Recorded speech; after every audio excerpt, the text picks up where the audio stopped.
Good Thursday morning. You're just about done with your work week. It is currently 2 minutes after the hour. It is the first day of August. I am Kaylee Worthen sitting in for Dan Kuntz. He'll be back Monday. It's currently 70 degrees in Wenatchee as of right now, but we are expecting a high of 101 later today. That excessive heat watch I mentioned yesterday has been upgraded to an excessive heat warning. So that starts today at 11 this morning, and that will run through Saturday night for north central Washington. This means exactly what it sounds like. Very hot temperatures with limited overnight relief. Low temperatures are expected only to about the mid 70s. Heat does increase the risk of heat-related illnesses, especially for those that are not staying hydrated and do not have effective cooling. Friday will be our hottest day of the week with a high of 105. I'll have all that details on the forecast in just a bit. But first, let's take a look around the Wenatchee Valley. Here we see Wenatchee Heights. The Columbia River can be seen here. A nice 70-degree high, 70 degrees right now, like I mentioned. It looks stunning, almost misleading. You'd never guess it's going to feel like an oven outside in just a few hours. And then we'll take a look above Leavenworth. Nowhere in north central Washington will be spared from this heat wave. It's currently 65 degrees in Leavenworth, although it is expected to warm up to about 100 degrees later today. We're looking at a low of 73 tonight for Leavenworth with clear skies and light wind. And since we're about to enter the weekend, have you checked out the Leavenworth Farmers Market? It's a great way to spend a Saturday morning. That's at Lions Park. Then we'll take a look over Manson. 59 degrees in Manson. Wind is expected to pick up to about 5 miles per hour later today, this afternoon. Manson's also expecting a high in the triple digits. A high of 100 degrees with sunshine is in the forecast. A low of 73 is set for Manson later tonight. Air quality looks good there as well. And beautiful Lake Wenatchee, 66 right now, going to inch up to the upper 90s later today. Wind is expected around 2 miles per hour, a low of about 70 degrees and clear skies later tonight. Speaking of weather, let's look at this week's forecast. Sunny and hot today, like I mentioned, a high of 101 with wind around 5 to 7 miles per hour later this afternoon. Tonight we're expecting a low of 77 with mostly clear skies. Now for tomorrow, like I mentioned, it will be the hottest day of the week with a high of 106. We're going to top the 1961 record of 100 degrees for August 2nd with that anticipated high. And later, Friday night, looks like we're going to have partly cloudy skies with the low around 72 and wind picking up to about 8 to 10 miles per hour. Looking ahead to your Saturday, it's going to be sunny and hot with a high of 101. Some wind is expected Saturday afternoon around 9 miles per hour. Later Saturday night, it will drop to a low of about 71 with mostly cloudy skies. And like I mentioned, our excessive heat warning will be lifted Saturday night at 8 p.m. Sunday, though, it does look like the heat wave will continue with a high of 102, so they could extend that warning. We'll have a low Sunday night of 70 with mostly clear skies, light wind. And looking ahead to the start of your week next week, Monday will be sunny and hot with a high of 102 and a low of 69 degrees later Monday night. Looks like Tuesday will start to cool off a little bit with a high of 99 and a low of 68 later Tuesday night. And Wednesday will warm up to about 96 degrees with a low of 70. And that is our weather. I'll keep you updated as we move into this heat wave. Up next, we're going to talk news. Some of you may have noticed Highway 97 was closed Wednesday afternoon. I'll tell you a little bit about the brush fire that caused that closure. And Grant County, a property owner, faces first-degree charges for allegedly causing a fire that destroyed several vehicles and a couple of RVs. I'll also give you an update on the Pioneer fire. And if you think Wenatchee has a graffiti problem, I have some good news for you. And I'll also tell you which Chelan County Commissioner candidate has racked up the most funds for their campaign. So that's all that's coming up later today in news. We'll also, of course, talk sports, and we'll do our Pause for Pets segment. It is currently 5 minutes after the hour on the first day of August.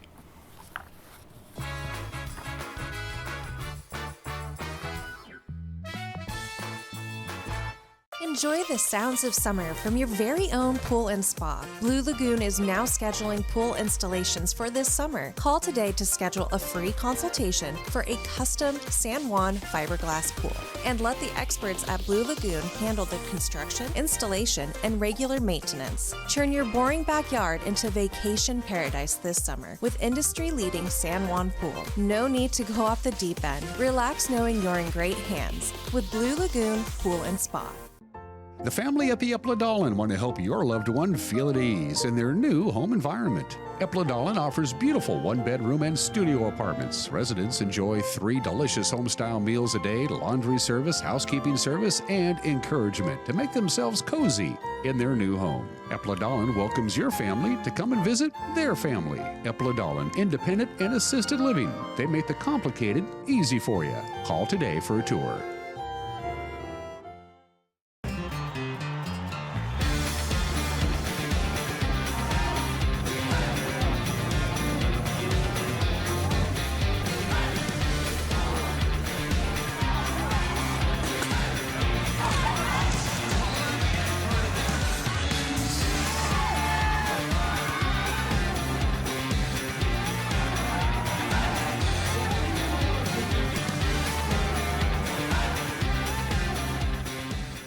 Our cost of living is out of control, and people are hurting.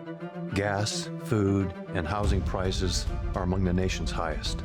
The cost of crime is soaring, and we're the worst for taxes and spending. As governor, I will fund what works, fix what doesn't, and stop spending money we just don't have. Bob Ferguson won't change a thing. I will, and that's the difference. Dave Reichert.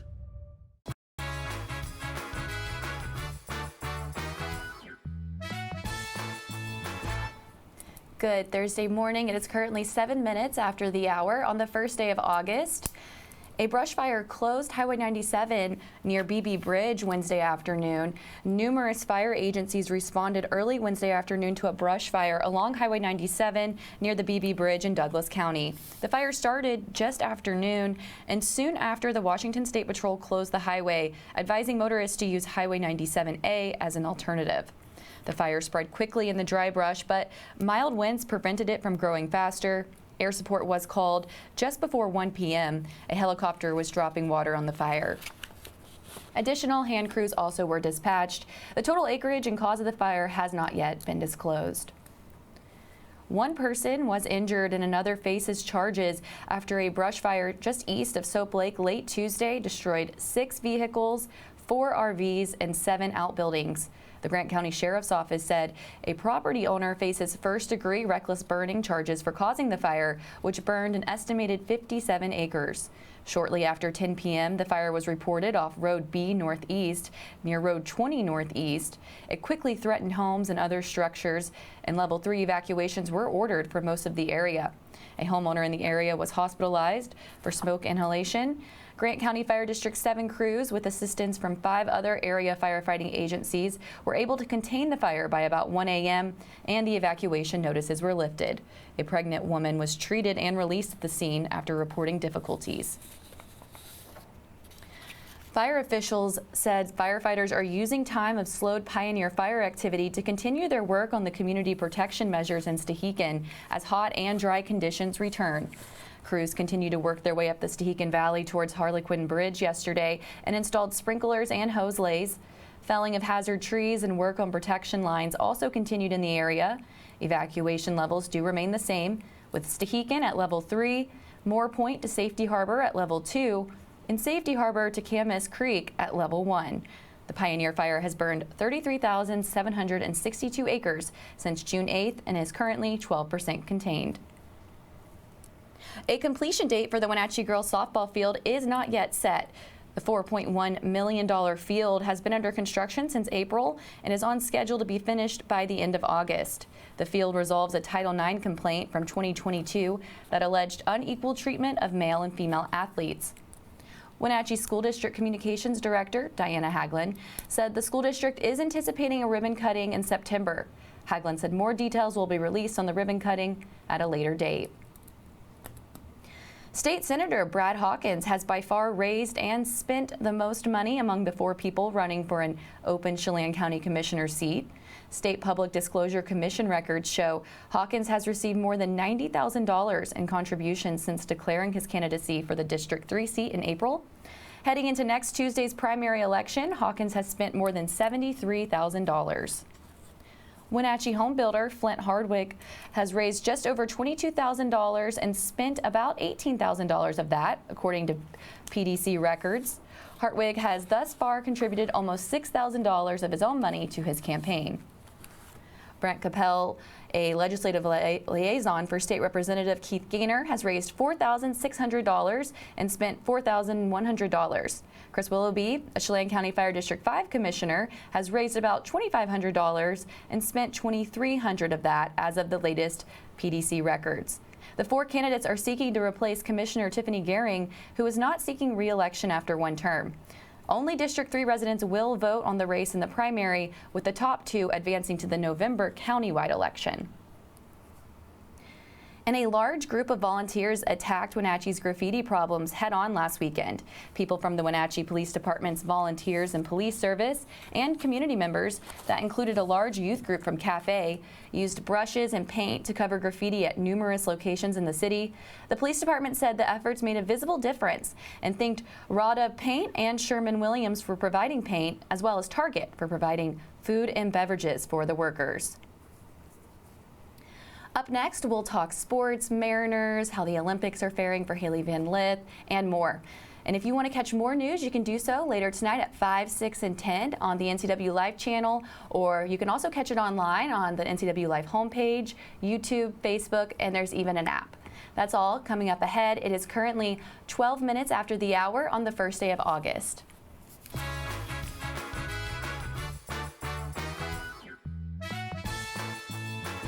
If you live in Douglas County, this message is for you. Randy Agnew, current mayor of Rock Island, would appreciate your vote in the primary election for Douglas County Commissioner District 2. Why vote for Randy? He has over 8 years of experience with great results running a city and working with the county and other agencies. Randy is on many local boards where his input has made changes for the good for all the Wenatchee Valley. I'm Randy Agnew, and I want to bring that same leadership and commitment to all of Douglas County. Paid for by Douglas County First. At Confluence Health, our mission is clear: to provide exceptional care for our community. We believe in healthcare that's personal and local because we're just like you, members of this great community. We are Confluence. Local care by and for our community. Local care by and for our community. Local care by and for our community. We are Confluence. Caught in a conflict? Family? Workplace? Neighbor? Business? Housing disputes? Wenatchee Valley Dispute Resolution Center provides mediation services, a cost-effective and efficient way to provide a written resolution to disputes and issues. Plus, we offer mediation training and community education on conflict resolution and communication skills. Contact us to learn more. Hey there folks, Blueberry Carrie here to invite you on out to experience Blueberry Hills. Of course, the food is fabulous, like our cheese blintz, our famous French dip, our legendary Eggs Benedict, and unforgettable burgers. But we're more than just great food. People come from all over the world to experience what's been called one of the best destination restaurants in the Pacific Northwest. So come on out and see what all the fuss is about. Blueberry Hills in Manson. It's where the world is coming to.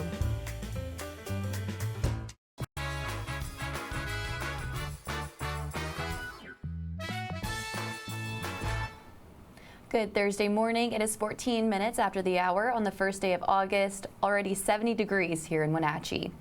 The USA women's 3-on-3 basketball team continues to struggle in Paris. Haley Van Lith was held to just 2 points while the United States fell to Australia this morning 17-15 at the Olympic Games. Ryan Howard led the American squad with 8 points as the team dropped to 0-3 in pool play.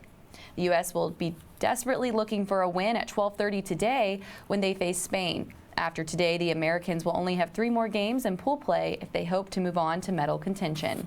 Check the E! Entertainment channel to watch the games. Local Tel subscribers can find it on channel 66.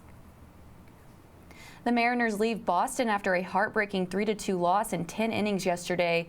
George Gerby battled through 6 innings of work, while Josh Rojas and Dylan Moore gave him a brief lead. The Red Sox Rafael Devers would deliver the game winner in extra innings. Rob Refsnyder.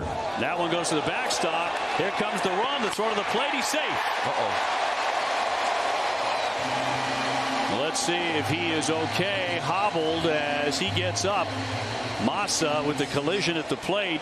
Red Sox ahead 1-0. Devers down to third. Here's the pitch. Swing and a pop up. High in the air, out of play on the first base side, or is it? It is going to be caught in the dugout. Holy smokes, Justin Turner reaches over the railing of the Red Sox dugout. The wind blowing out to left field gave Turner a chance. He reaches into his former dugout. He was a Red Sox player last year.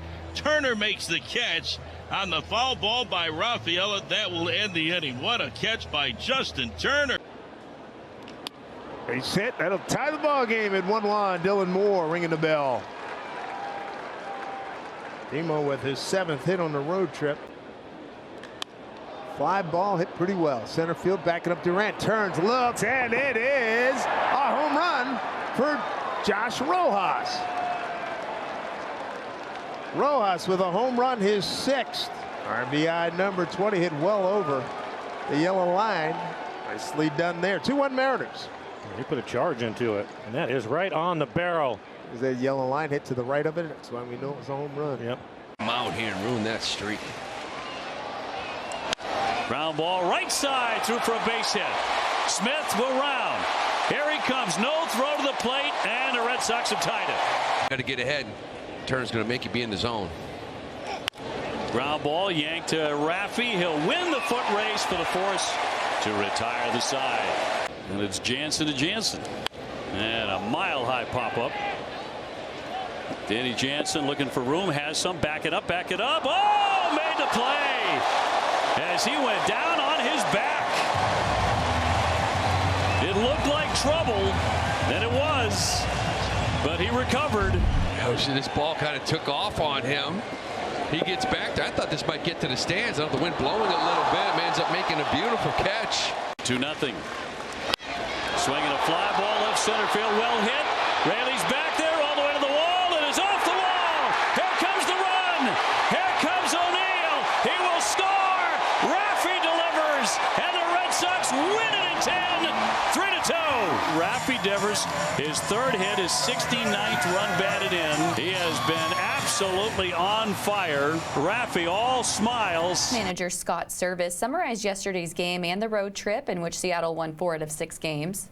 Offensively, you know, we had a lot of opportunities to bust it open. And in a game like this, it's just like one big hit away from getting on the good side of this thing. But not for lack of effort. I thought George, you know, battled through. Pitch count got up on him early. You know, was kind of efficient to get us into the 6th.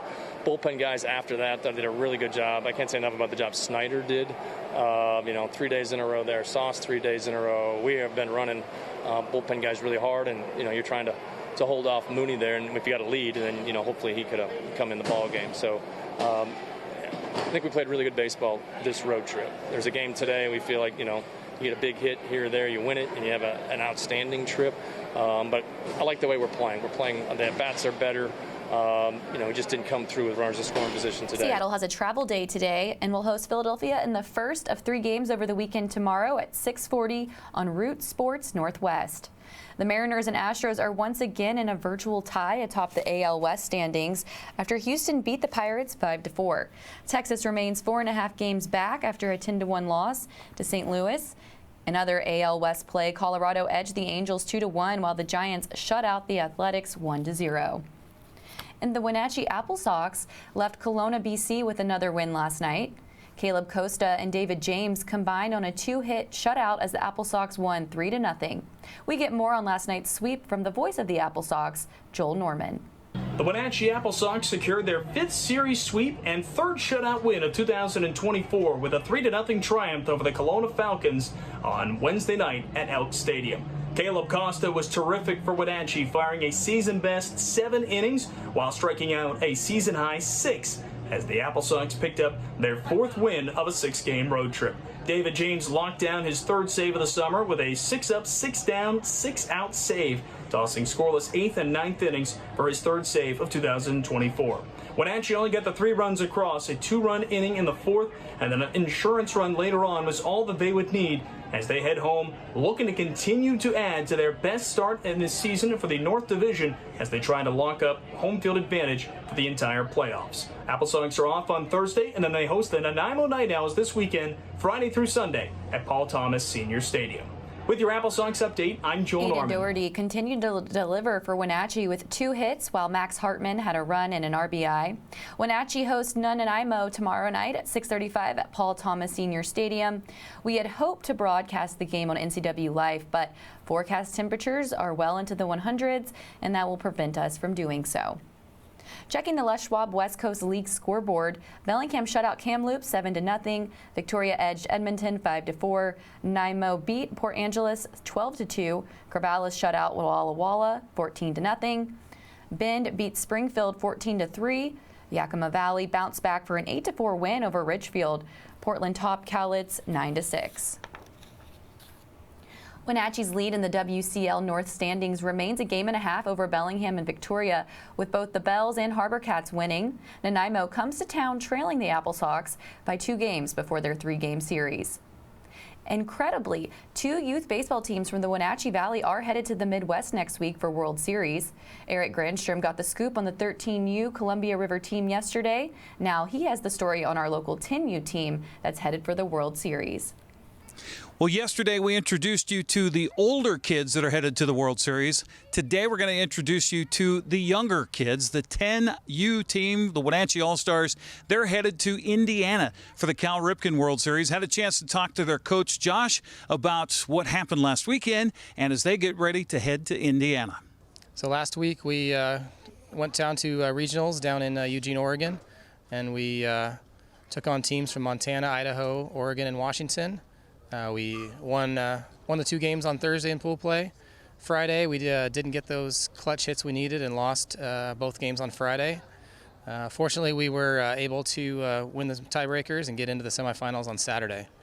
On Saturday, we played an undefeated Idaho team, and our pitchers, Mason and Brady, shut down their team, and we beat them 7-0.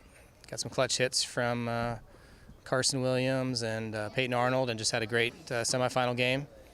In the championship, we got a chance to play Meridian, Idaho, who we had lost to in pool play, and we were a tight game. It was 2-2 all the way until the 6th inning, and then in that game, again, Carson Williams and Peyton Arnold got 2 clutch hits for us, got two RBI hits.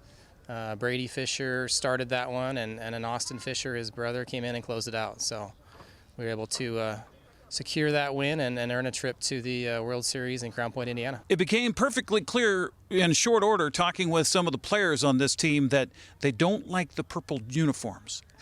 We do better in our black jerseys. I think our only main thing we have this year is we have purple and black jerseys, and we are 0-8-1 in our purple jerseys. So we will not wear purple. We're getting new jerseys at the World Series, but we will never wear our purple jerseys for a game again, as long as I'm a coach. Well, it sounds like they might have to don the purple again when they head to Indiana, but that's okay. They support each other, and they're looking forward to representing the Wenatchee Valley as they continue practice. They continue fundraising as well. We'll tell you more about that coming up as Wenatchee All-Stars represent the entire Pacific Northwest and play against the world in the Cal Ripken World Series August 8th through the 18th. Here at Rec Park, I'm Eric Grandstrom on the NCW Live channel. The Wenatchee All-Stars will be out at the Apple Sox game tomorrow night doing the 50-50 raffle to help raise money for their trip to Indiana. And are you looking for a reason to celebrate something today?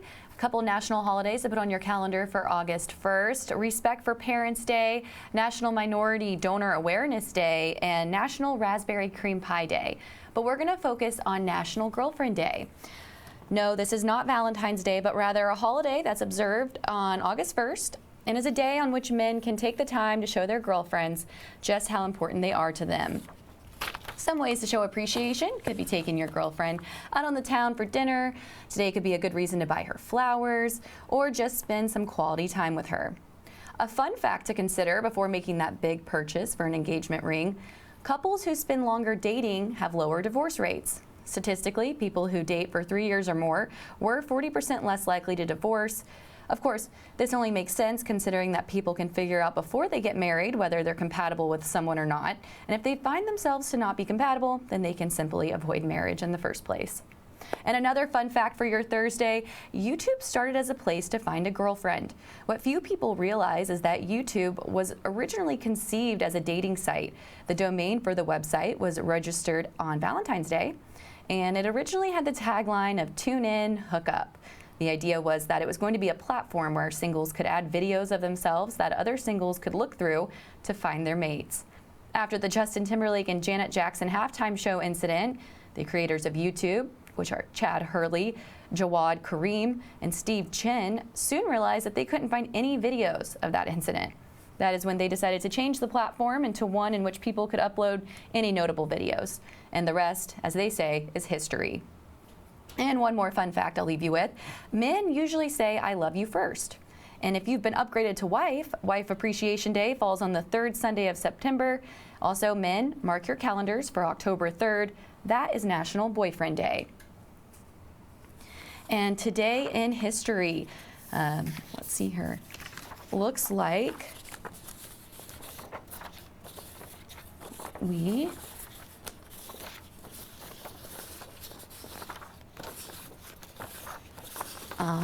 don't have that. So we're going to go ahead and move on to birthdays. Happy birthday to one half of Lewis and Clark. Although Clark was refused a promotion to the rank of captain when Jefferson asked the Senate to appoint him, at Lewis's insistence, he exercised equal authority. Clark concentrated chiefly on the drawing of maps, the management of the expedition's supplies, and leading hunting expeditions for game. Apparently he was very well read, but a terrible speller. And in 1819, Herman Melville, who later would die in 1891 at the age of 72, he is an American novelist most well known for his novel Moby Dick. Both of Melville's grandfathers played significant roles in the American Revolutionary War, including the Boston Tea Party, and Melville later expressed satisfaction in his double revolutionary descent. And a happy birthday to Robert Todd Lincoln, who was the only child of Abraham Lincoln and Mary Todd to outlive his parents. He was born in 1843 and died in 1926 at the age of 82. He was, you could argue, bad luck. At President James A. Garfield's invitation, Lincoln was at the 6th Street train station in Washington, D.C. when the president was shot by Charles J. Guido on July 2nd, 1881, and Robert was an eyewitness to the event. He was serving as Garfield's Secretary of War at the time.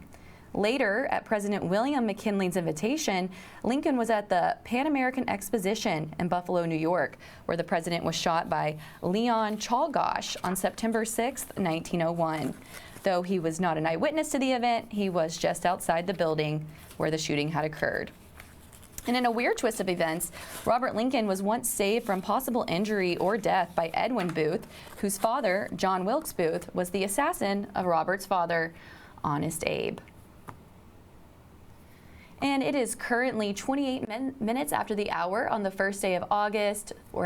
It's at Thursday. We're almost to the weekend. Up next, we'll hear from Jefferson Robbins interviewing Wenatchee Valley Fire Department Brian Brett about a benefit charge that will be on the ballot next Tuesday's election. And before that, we're going to do our Pause for Pets segment. We're going to hear about two sister bunnies. So that's all coming up ahead. And I want to give a big shout out to Alpine Air for all your heating and cooling needs. Give Alpine Air a call. You're probably going to want to keep them on speed dial this weekend. I did mention that excessive heat warning, and a big thing the National Weather Service is suggesting is to stay indoors in the AC. Heat-related illnesses really especially occurs for those without effective cooling. So Alpine Air is a good person to have on call for this weekend. It is 29 minutes after the hour, and we'll head into our Pause for Pets segment.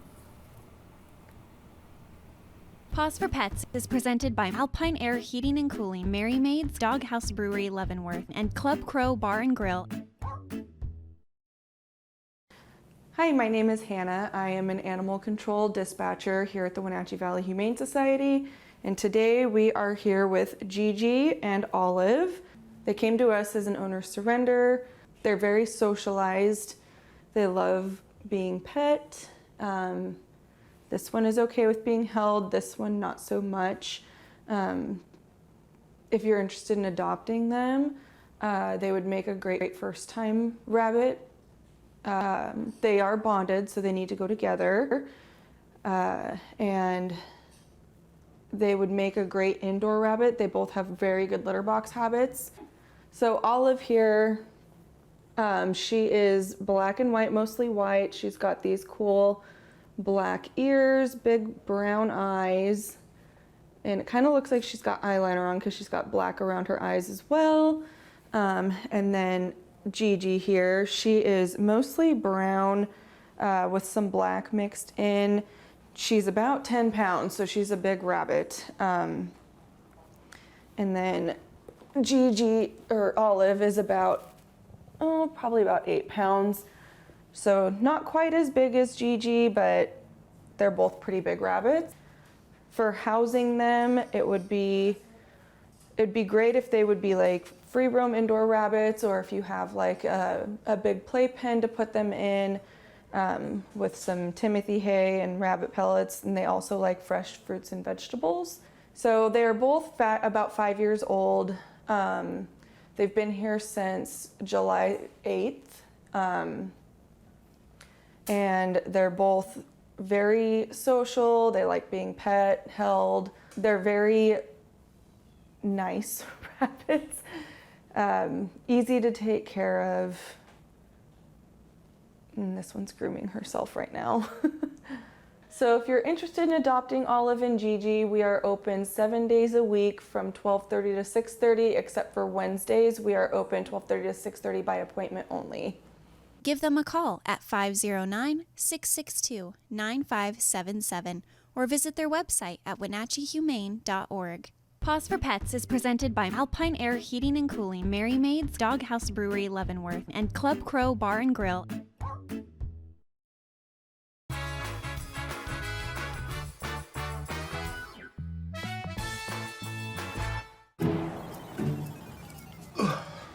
Hey man, how's your arm? Getting better, actually, thanks. Did they give you anything for pain after surgery? Because I think I may have some left over. Nah, that's all right, man. Actually, me and my doctor talked about not sharing prescriptions, and that ibuprofen's a good option for me. The risk of addiction is not worth it. Makes sense. Take the next step. Don't share your prescriptions, and talk to your friends about the dangers of opioids. If you live in Douglas County, this message is for you. Hi, I'm Randy Agnew, the current mayor of Rock Island, and I'm running for Douglas County Commissioner, District 2. I believe the government is supposed to serve the people, and as an elected official, it is my job to make sure that it does. I have a proven track record doing exactly that as the mayor of Rock Island over the last 8 years, and successfully serving on many boards. A vote for me will bring that same leadership and commitment to all of Douglas County. Paid for by Douglas County First.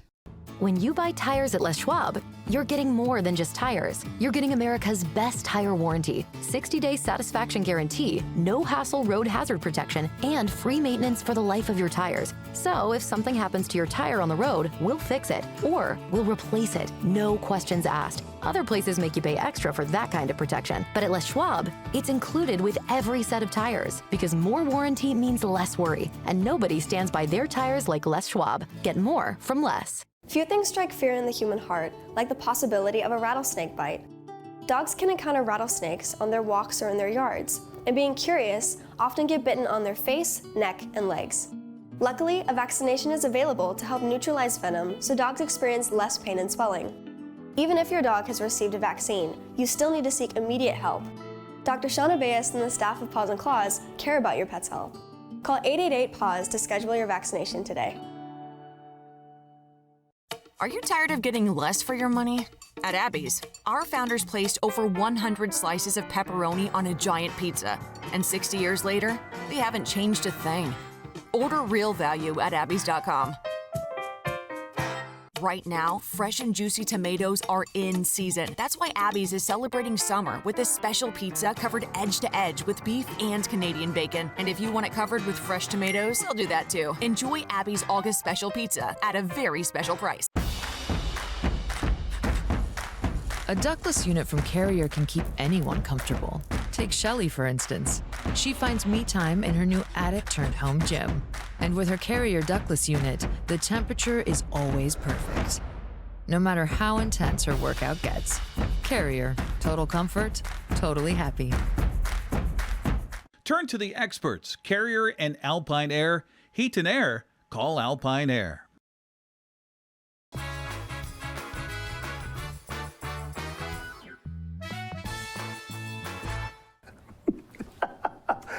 Hey, this is Mike Mad Dog McNally. Everybody's entitled to my opinion when someone mentions white male privilege. Us white guys got our panties in a pucker. What privilege, we say?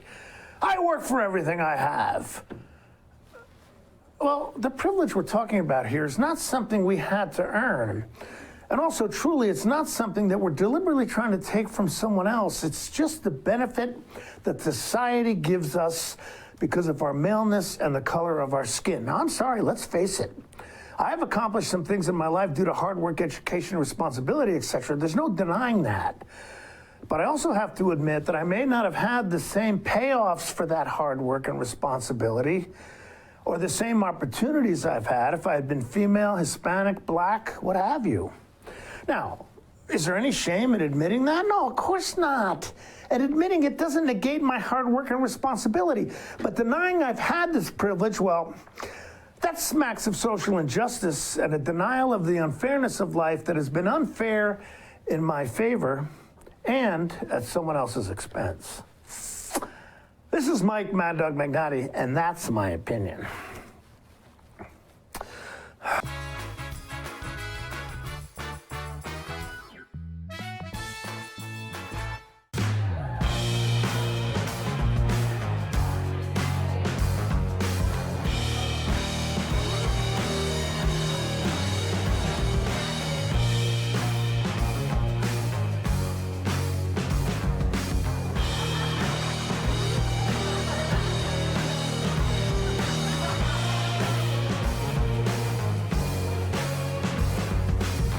Check out ClubCrowCashmere.com for upcoming events and tickets. At Coldwell Banker, their people, their company are cut from a different cloth. They see, hear, sense, and feel things that other people don't. They have a unique appreciation for the thing called home. Because of this dedication, Coldwell Banker has thrived for over a century. This is why they are ranked #1 on Agent Trust. Coldwell Banker. They do real estate with higher standards and have been guiding people home since 1906. There's no place like home. Because home is where we're totally comfortable. It's where we can be ourselves and let our guards down. It's where we make memories. And we're always imagining new ways to keep it totally comfortable. Carrier. Total comfort, totally happy. Turn to the experts, Carrier and Alpine Air. Heat and air, call Alpine Air. At Kennedy Group, we understand that buying and selling is more than a transaction, and it's more than just a house. This is where you will gather with friends and family, and where a lifetime of memories will be made. But buying a home is more than memories. Oftentimes, it's your biggest financial decision. The agents at Kennedy Group understand this and provide real estate advice based on your goals and dreams. Call us today and let's find your happy place. Downtown Wenatchee, something for everyone. Find custom floral designs for any occasion at Mountain Chick Floral. Even more wonderful plants and gifts abound in every corner in their new location at 7A South Wenatchee Avenue. The Original Children's Shop offers sweet summertime outfits for your newborn to 8-year-old. Stop in for all the essentials you need to have a fun summer. Swimsuits, sandals, towels, sand toys, and more. Shop online or in our store. Downtown Wenatchee, it's all here.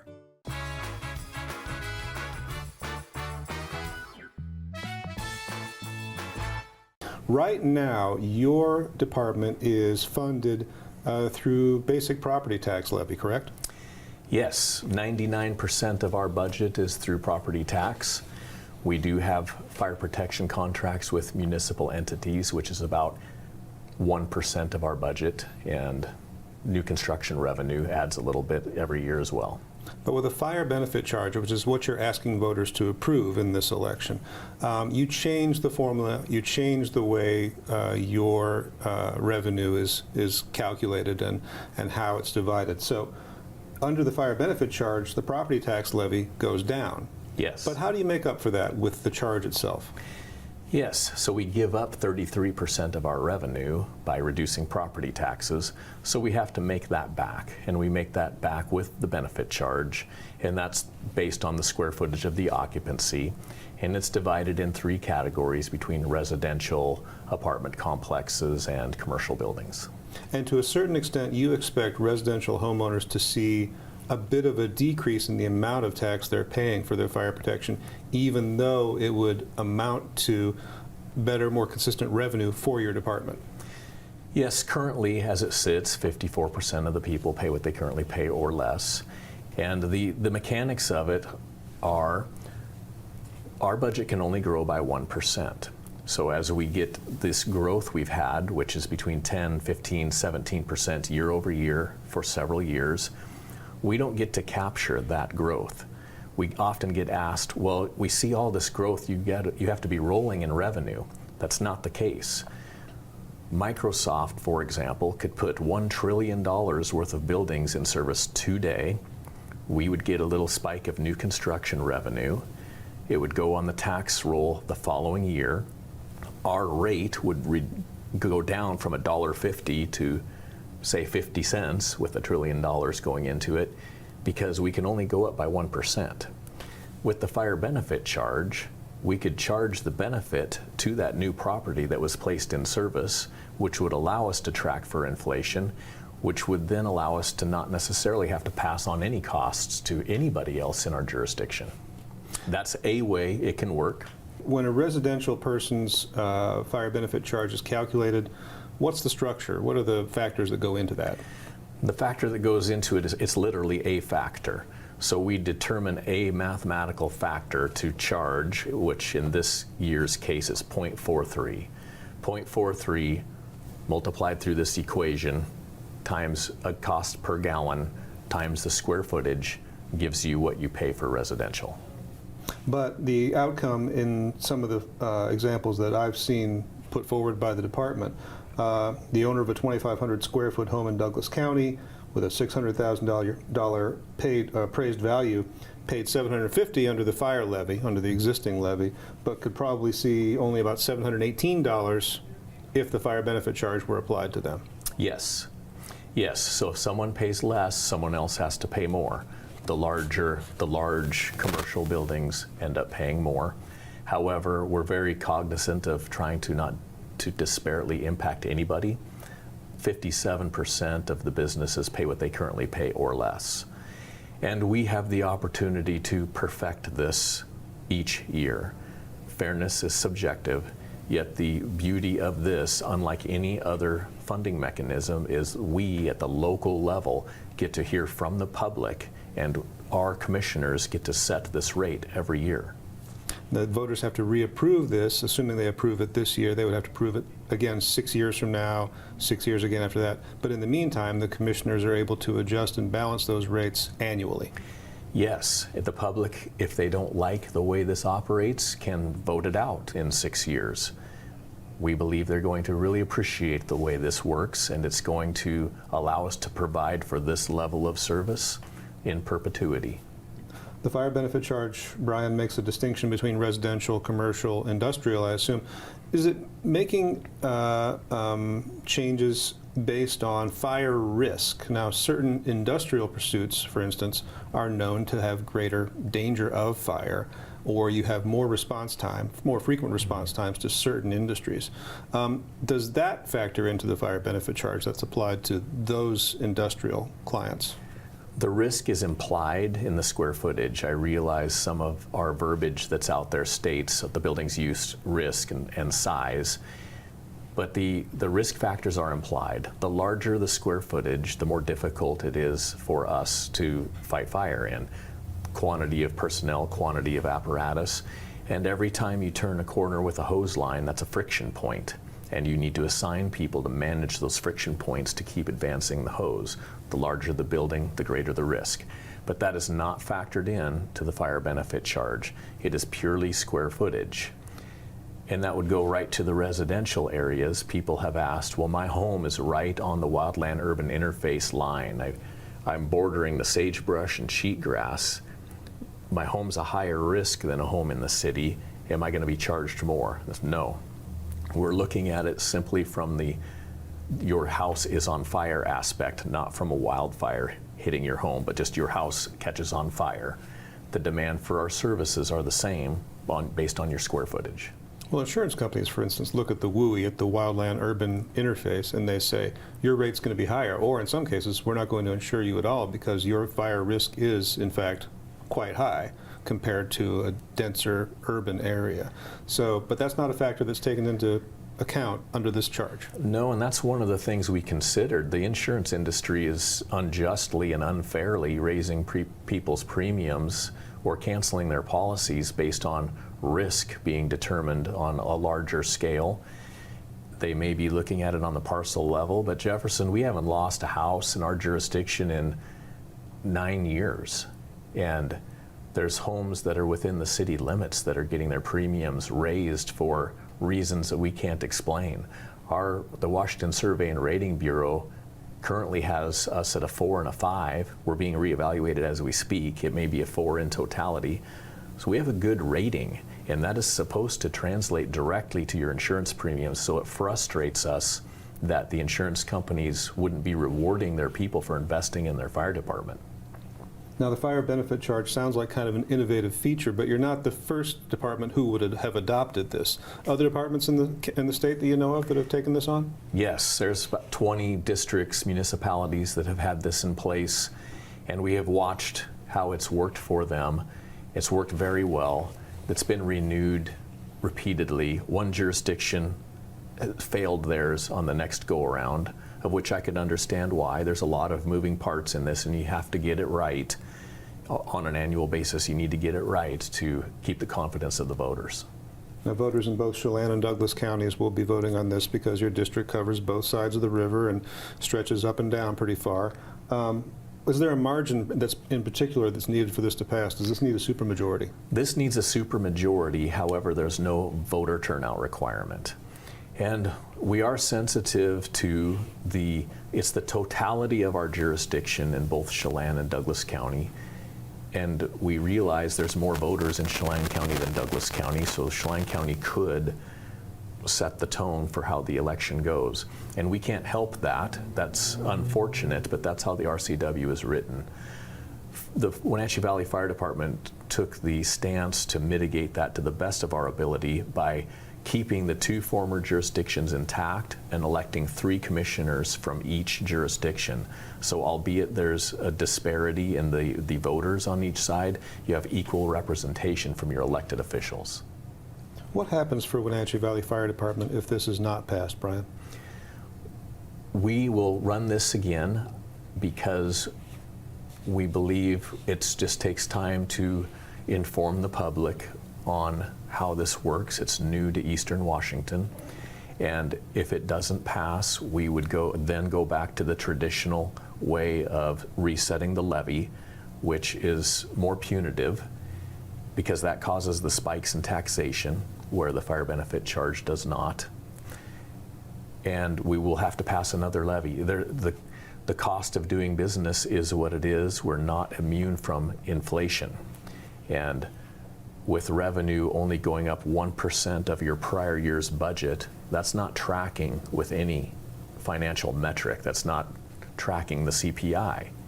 That's the other nice thing about the fire benefit charge. Let's pray inflation goes back down to normal levels. Well, we, on an annual basis, can just track with inflation and be precise with our budgeting and our ask of the voters. We don't want to ask for any more money than we need. But under other excess levy measures, we have to make projections, and we can't run out of money, and that those excess levies have to last for 6 years. So the possibility of us asking for more money than we need exists, and that's an unfortunate outcome. This eliminates that. If our projections aren't right, it's only a 12-month span that we have to tighten the belt and live through that.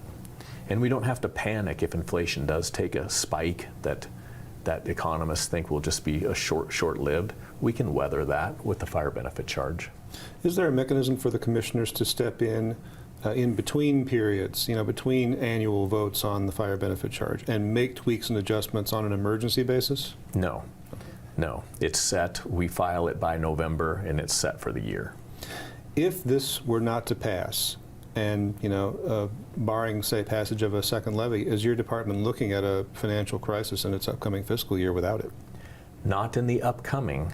However, we're not funding ourselves appropriately because our revenue only goes up $200,000 a year, and the cost of a fire engine alone has doubled in 4 years. So when you look at what we have the equivalent of an equipment replacement, rental and replacement fund, like a municipality has, we have to invest using cost of capital in that fleet replacement program to replace our fire apparatus on a 25-year interval. Now, we're not investing in that fund like we should because our revenue increase doesn't match inflation. The benefit charge will allow us to do that. It should be pointed out for voters that there is on the WenatcheeValleyFire.org website a calculator to help you determine what you might be paying based on your home's assessed valuation. That calculator is not always available, I guess, because some of the numbers have to be readjusted over time. You found some issues that you needed to correct, so it wasn't operating as of this morning. Yes, we took the calculator down on Friday because now that the public is using the calculator, and we encourage you to use the calculator, we found discrepancies in Department of Revenue use codes that were resulting in residential properties being charged as commercial properties.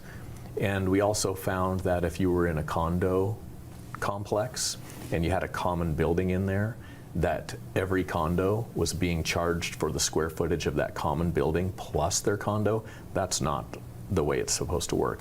So we took the calculator down, repopulated the data. The calculator should be live again today, and please check it. We want to field all questions and find everything that we need to fix. And the other departments that have passed this have told us in the first year you'll get a lot of public input and perfect the database, and from year 2 on they've never really heard from anybody again. WenatcheeValleyFire.org is the website. Go check out your calculator there. Chief Brian Brett, Wenatchee Valley Fire Department, thanks very much for being with us. Thanks, Jefferson. The election finishes up on August 6th. Check your ballot. If you live in the Wenatchee Valley Fire Protection District, this is one to vote on. Jefferson Robbins, NCW Live.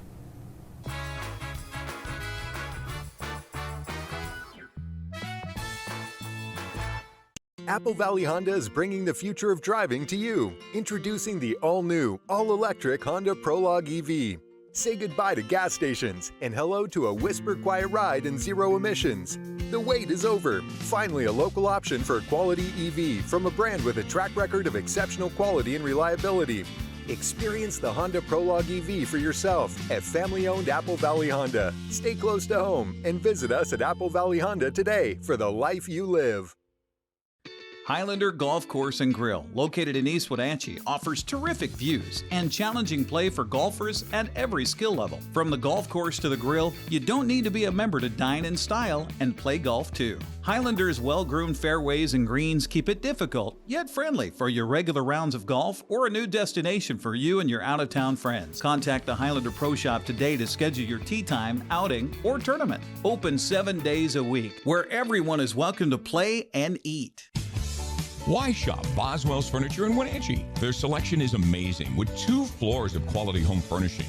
You'll find comfort and style for your living room, solid wood craftsmanship for your dining room, plus beautiful bedroom sets and luxury mattresses for your main or guest bedrooms. Shop Boswell's on Easy Street in Wenatchee for superior customer service and free local delivery. Find the perfect furnishings to fit your home and lifestyle at Boswell's Furniture. It's closer than you think.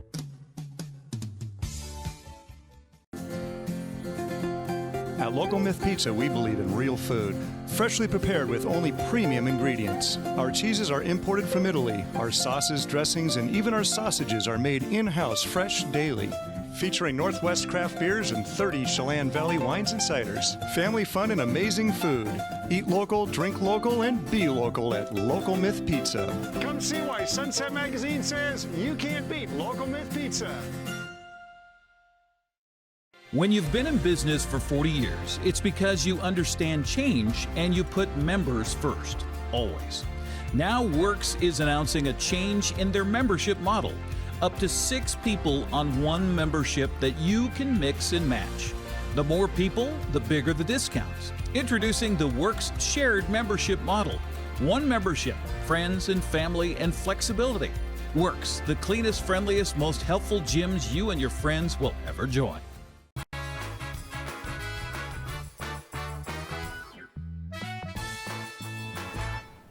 Good Thursday morning. It is the first day of August, currently 55 minutes after the hour, 72 degrees here in Wenatchee, but like I mentioned earlier in the show, it will heat up to about 101 degrees later today, and we will be under an excessive heat warning starting at 11 a.m. this morning. Well, we didn't want to skip today's history lesson, so let's take a look back at today in history. 148 years ago, on August 1st, 1876, Colorado is admitted as the 38th U.S. state. The lowest point in Colorado is 3,317 feet, which is higher than the highest point in 18 other states. 75% of the terrain in the U.S. that is 10,000 feet or more above sea level is in Colorado. At 26.5 miles, Colfax Avenue in Denver is the longest continuous street in America. In 1970, Denver was awarded the 1976 Winter Olympics, but the citizens voted down the funding in a 1972 referendum. I've heard of alcohol sales being banned on Sunday, but this is a new one. The sale of motor vehicles on a Sunday was banned in Colorado since 1953. Colorado has the lowest rate of obesity, and residents of Colorado have the highest life expectancy of any state. 88 years ago, on August 1st, in 1936, the games of the 11th Olympics opened in Berlin, with a ceremony presided over by Adolf Hitler. The first Olympics to have a torch relay. During the opening ceremonies, 25,000 pigeons were released. As the pigeons circled overhead, a cannon was fired, causing the pigeons to do what pigeons do. And 58 years ago, in 1966, former Marine Charles Whitman stabs his mother and wife to death, drives to the tower that overlooks the campus of the University of Texas in Austin, kills the observation desk receptionist, barricades himself, and proceeds to kill 14 people and wounded 31 others over the next 96 minutes before being killed by the police. The 16th and final victim died 35 years later from injuries sustained in the shooting. And 53 years ago, 1971, the concert for Bangladesh organized by former Beatle George Harrison is held at Madison Square Garden in New York City, featuring Bob Dylan, Ringo Starr, Billy Preston, Eric Clapton, Ravi Shankar, and members from Badfinger. Harrison had to shell out his own money to maintain the fund after legal problems froze all proceeds. Paul McCartney and John Lennon were both invited by Harrison to perform. Paul declined, citing ongoing legal issues with the group. George stipulated that John perform without Yoko. After he agreed and told Yoko, they had a fight, and John backed out. And let's take one final look at this week's weather. Today it is going to be sunny and hot with a high of 101. That excessive heat warning is in effect until Saturday night, until 8 p.m. Tomorrow will be the hottest day of the week and a record high for the 2nd of August. The last time it was a record high was 1961. Tomorrow it will be 106 and a low of only about 72 degrees. Saturday we'll have a high of 101 with a low of 71 later that evening. Sunday looks like we'll have a high of 102 and a low of 70. Next week it looks like it's still going to remain pretty warm, although we'll drop out of the triple digits by Tuesday, hopefully, with a high of only 99 degrees and a low of 68. Wednesday, it's going to be sunny and hot, but we'll have a high in the mid-90s instead of the triple digits. And later Wednesday night, it looks like we'll have clear skies and a low of 70. It is currently 59 minutes after the hour on the first day of August. I'm Keely Worthen, sitting in for Dan Kuntz. He'll be back next Monday. Thanks for watching Wake Up Wenatchee Valley on the NCW Life channel.